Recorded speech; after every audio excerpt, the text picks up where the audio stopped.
Ito ba yung mga barangay captains natin who have received yung mga death threats? So siguro, pwede bang maimbitahan natin sila at bigay ng kanilang mga testimony? Dito, yung mga ibang barangay captains ng Mabalacat. Si Barangay Captain Do Santos ng Barangay San Agustin, San Fernando, Pampanga. Sige, andyan ba si Santos, Mr. Santos? Sige, sir. You are recognized.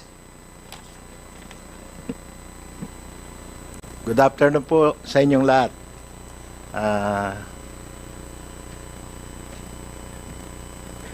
Barangay Captain po ako ng Amando Santos. Barangay Captain po ako ng San Agustin City of San Fernando, Pampanga. 1982, Barangay Captain na ako. Panahon pa ni Marcos Sr. Last term, pagkatapos bumalik na naman itong 2023, 35 years ko na pong Barangay Captain ito. Pinadala na ako ng envelope, brown. Nakalagay doon, Kapitan Do Santos. Pagkatapos nung binuksan ko, nakita ko, may picture kaming dalawa ng misis ko, may mga X yung mukha ko. At saka subject kanila. Ibig po siguro sabihin noon, tinatakot.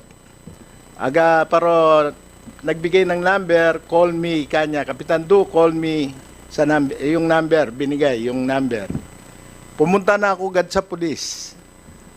Sanay naman po ako dyan eh. Kaya inano ko na talaga, pumunta na ako kay Epe, pagkatapos pinaimbestiga, tinawagan namin, nung sumagot, umihingi ng 45,000. Pag hindi ka nagbigay, kanya, papatayin ka namin, kanya. Ngayon po, sabi ni Epe, sugalan namin siya na at saka ni PD na magano kami ng ulog sa GCash. Kaya para makuha natin yung ano niya, kanya, yung mga detalye niya, kanya. Nagulog po kami sa GCash, so yun nakuha. Ngayon, pinailan na namin ng kaso para magkawaran. Sa pulis ko na po pinaubaya yung lahat. So sino pong may hawak ng kaso ngayon sa San Fernando Police Station? Sino may hawak ng kaso? Yes, sir. Kami po, sir. Identified na? Yes, sir. Case was already filed on January 17, sir. Yung tagte-threaten po sa ating kay Barangay Captain Amando D. Santos was the same person who also threatened yung si Barangay Captain Laverny Gopez, sir. Gomez. They are using one and the same number, sir. Pero yung kay Cap Laverny po, sir, is ipafile pa lang po natin within this week. While So yung same person, Yes, sir. taga San Fernando also? No, sir. Hindi. Hindi po, sir. Okay. Si Chairman, nandito ba si Kapitan Laverne Lopez? Nandito ba? Ayun, Here, sige, Kapitan. invite din po natin si Barangay Captain Laverne Gopez. Pati na yung wife ata nung Barangay Captain na si Glenn Joseph Chonco. So, the same situation, yung Yes, yung sir. incident, pareho? Yes, sir. Parehas pong pinadala ng envelope, sir. Hindi, pati yung kay Barangay Captain ng si Glenn Joseph Chonco, pareho rin? I just not know po dun sa kay Barangay Captain Chonco, sir. Pero for Barangay Captains Laverny Gopez and Amado Di Santos, sir, isa lang po yung nagte-threaten dun, sir. O sige, tanungin muna natin si Captain Laverne Gopez. Sir, ano po yung sitwasyon na na experience niyo po? Can you kindly tell us? Good afternoon po, Mr. Chair. Yung akin naman po, 12,000 lang po. O sabi ko niya, mga 5,000 na lang. Nung ano po, ginawa ko, 2,000 lang po yung pera ko, sabi ko. Gawin mo ng 3,000. Pina-Gcash ko po. Nung Gcash ko po, ayun po, wala na pong tawag o ano po. Okay. Sige, so at least meron na tayong lead dun sa kaso ngayon, no? Alright. Yes, sir. Within this week, sir, we will file a case dun sa po kay Cap Laverny Gopez po. Chairman, Sige, Chairman Paduano. so sa police po, so yung investigation nyo now, ano ba yan? ano lang, the motive for that case is all about extortion? Yes, Your Honor, sir. Extortion case lang? Yes, Your Honor, sir. Wala nang ibang possible motive kasi mga kapitan sila eh. None, Your Honor, sir. Wala. None, Your Honor, sir. So, extortion lang Yes, Your Honor, sir. Pero, bago si PD, kasi Chairman PD is raising his hand, pero before kay PD, CD, yung case ba nila kapitan sa San Fernando, are there other individuals or private citizens na may ganong similar na kaso? Yung extortion sa kanila? With regard dun sa San Fernando, sir, they are of the same suspect, sir. Ang tanong ko po, kung maliban doon kayo sa dalawang kapitan, mayroon na bang parang similar na case doon sa mga private citizen na nagreklamo sa inyo? O nagpa-blatter? So far, sir, for San Fernando City Police Officer, none, sir. So, sa dalawa lang? Dalawang kapitan lang po, sir. Dalawang kapitan? Yes, sir. Ibang... Mayor, do you want to say something? Good afternoon po. Sino muna? Si Mayora. Mayor Kaluwag, you are recognized, please. If I understand it right po, if you were asking po kung merong private citizen na nag-complain, meron po, di ba? Yes, ma'am. Sir? Allegedly, sir, yung private citizen na sinasabi ni Mayora, sir, is pinadalhan daw po allegedly ng barong. Pero no extortion whatsoever po. Yung case po nung dalawang barangay captains natin, sir, there was an attempt to extort money from them, sir. Actually, kay Kaplab, sir, nagpadala siya ng 3,000 from the original amount of 200,000, sir. Kaya natuntun natin yung GCash account po nung pinagpadalhan at yung nag-cash out na tao, sir. Okay, so sige, go ahead. So, other than etong dalawang kapitan, wala na ibang mga politicians, elected public officials, or officials, career officials sa San Fernando na naging biktima din ng ng threat. Merong nagtataas ng Mr. Chairman, Sige. Kapitan Alan Pachu ng Dolores sa Fernando. If you... Sorry, Chairman. Okay, go ahead. Magandang hapon po sa inyong lahat. Ako po nangyari lang kahapon, Sunday ng umaga. May tumawag din sa akin, nagpakilala, Commander Lando Alcantara. Sabi niya, nagtanong-tanong daw sila, dalaman na mabuti akong kapitan, hindi nag-aabuso. Sabi niya po, namatayan sila ng dalawang matandang kasama. Ngayon, naghihingi po. Tinanong ko kung saan siya, bakit Tagalog siya. Sabi niya po, Tagalog ang gamit niyang salita. Ang sinabi ko naman sa kanya, actually po, sabi ko, marami kaming kaibigan sa labas. Tinakot ko na rin po siya. Sinabi ko, nagbanggit po ako ng pangalan. Tapos, sabi niya ng panghuli, nanghingi na lang po siya ng pandiesel. Pandiesel. So, okay. Pandiesel po. So, parang members of this committee, no, mga resource persons, parang merong may pattern, no? Parang nakikita natin that parang merong pattern na parang gustong guluhin yung ating pong mga barangay captains. And this worries us as well, no? Kasi kung ganitong ang kanilang premise, yung threat nila parang seryoso sa una, tapos kapag lumalaban yung mga kapitan, bumibigay na rin sila. Pero initially, nakita natin yung threat na ginagawa nila. And hindi pa pwede ito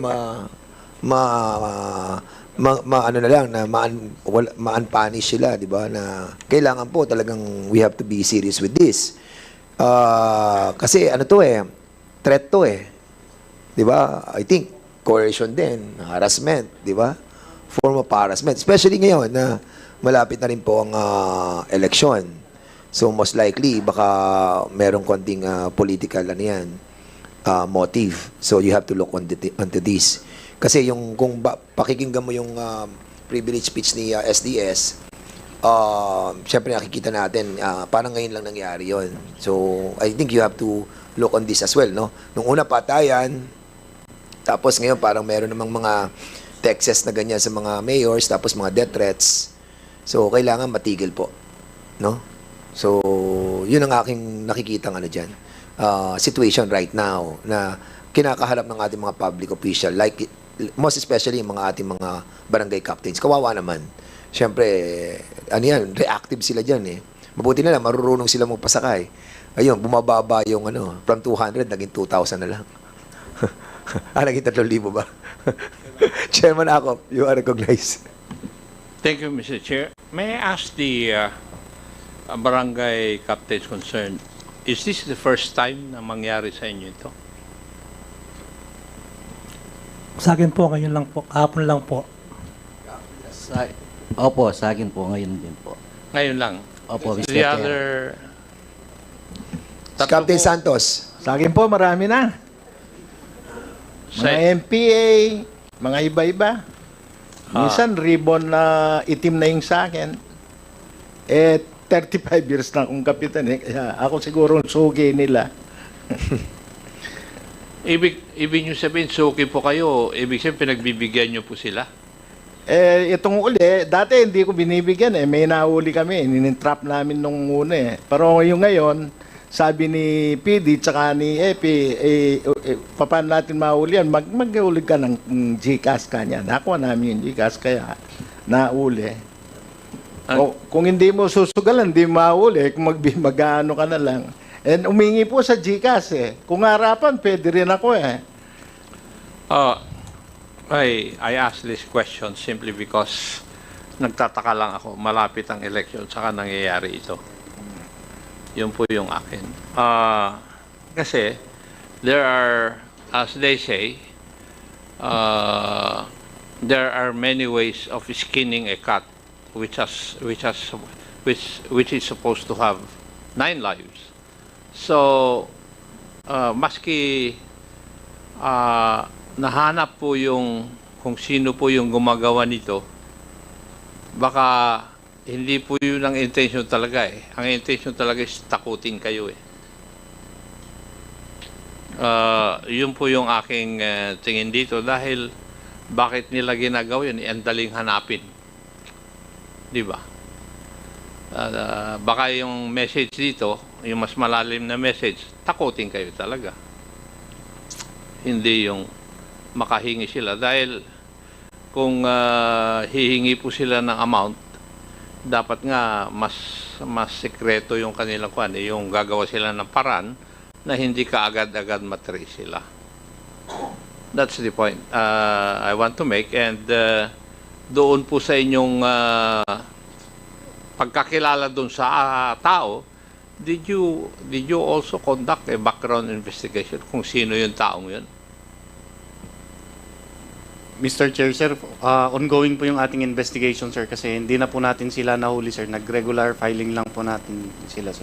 So, i-file niyo yung kaso, magkaroon ng preliminary investigation, tapos na-identify niyo ba yung tao? Yes po, sir. So, ipafile doon sa korte, warrant of arrest will be issued. Yes po, sir. Ganun po yun. Yes, sir. So, my personal suggestion is para dun sa kapitan, do not take it lightly. Dahil baka na-identify lang yung tao, medyo kampante na kayo. Tandaan po natin na yung security po nyo primordial. Kasi kung may threat yan, hindi pa naman nyo alam kung talaga eh. Totoo na gusto lang magkapera. Baka merong may ibang dahilan. Thank you, Mr. Chair. All right. Thank you so much. So, Chairman, sandali po. okay, Chairman Paduano. Attorney, sorry. Kap, yung sa dulo, Kap, sabi mo kahapon lang, yung case mo, Opo. naka-coordinate ka na with the PNP? Hindi pa po. So hindi ka rin of course hindi ka nakapag-blatter pa. Opo, hindi Oh, so after this, you have to coordinate with the PNP. Opo, no? opo. Para yung security mo at the same time mga steps that should be taken in consideration to that message Opo, sa iyo. kasi po last week nagpunta yung isang pulis, yung kabady kong pulis sa Compacto. Tinatanong po niya ako kung wala pang nare-receive na call or napapadala ng sulat. Sabi ko, wala pa naman po, sabi ko. Sabi niya, pag meron, report ka lang. Hindi pala ako nakapag-report po kahapon dahil Sunday. Opo. Thank you, Kap. Kap, yung sa case mo, Kap, Thank you, Mr. Chair. Magandang hapon po sa inyo lahat. Ako po si Barangay Captain Glenn Chongco po ng Barangay Dapdap, Mabalacat City, Pampanga. Ang sa akin naman po, nag-umpisa po yan nung nanalo po ako sa pagka-first term kong kapitan na 2022. Nagkaroon po ako ng basher sa Facebook na fake account po. Fake account. So, araw-araw po, binabash po niya ako sa Facebook. So ang ginagawa po ng mga tao ko is nire-report namin sa Facebook tapos nawawala po siya, na tinatanggal siya ng Facebook, no? Na mismong ano. Hanggang siguro sa nakalabing-4 na po siya ng account, 15 account na nagpapalit-palit ng account, na fake account. Doon po siguro sa tansya ko po yung mga pang-15 account niya, nag-message po siya sa misis ko sa Messenger. Ang nakalagay po sa Messenger is ano po, Kapampangan po siya. Good evening po, Mrs. Chongco. Tagalogin ko na po yung message. Pasukatan mo na ng Barong Tagalog si Cap Glenn. Babarilin na namin yan siya, sabi niya. Ang bagay na po, kung ako lang po, hindi ko po gaanong pinapansin dahil dami account, baka nananakot lang po talaga. Siyempre po yung pong pamilya ko, lalo na po misis ko po yung nakatanggap ng message. Kaya ganun ko pong sinangguni sa mayor namin, kay Mayor Chris Garbo. Sasamantalahin ko na rin yung pagkakataon kasi marami pong dami accounts ang nagawa na niya na pasara namin sa nire-report po namin eh. Pero sa tingin ko po, iisang tao lang po ito. Sasamantalahin ko na po yung pagkakataon kung sakali pong matukoy natin yung gumagawa ng dami account na yan sir, thank you very much po. Ako, so Kap, yung sa'yo, threat lang, walang extortion o walang hiningi na pera o whatever. Wala po, threat lang po. So this is the first time? First time. First time nangyari sa'yo? Hindi po. Ilang taon ka na ba naging kapitan? Ngayon pa lang po. First term ko po. Pero dating kagawad ka rin sa Opo, barangay? dating kagawad po. So in public service, mga ilang taon ka na? Nasa pang 8 years ko na po. Bago po kasi ako nagkapitan, ako po yung chief of staff po ni Mayor Garbo. Okay. Executive assistant. So first time itong threat sa'yo? Opo. Pero yung bash na sinasabi mo sa Facebook, mga ilang taon na? Matagal na po dahil... Dahil kay Mayor? Opo. Okay. Opo. Pero yung threat sa'yo diretso sa wife mo, this is the first time? Opo. So ito, Chairman, itong case talaga ni Kapitan is hindi na to extortion lang. May threat talaga sa kanya. And nakapag-coordinate ka na sa PNP?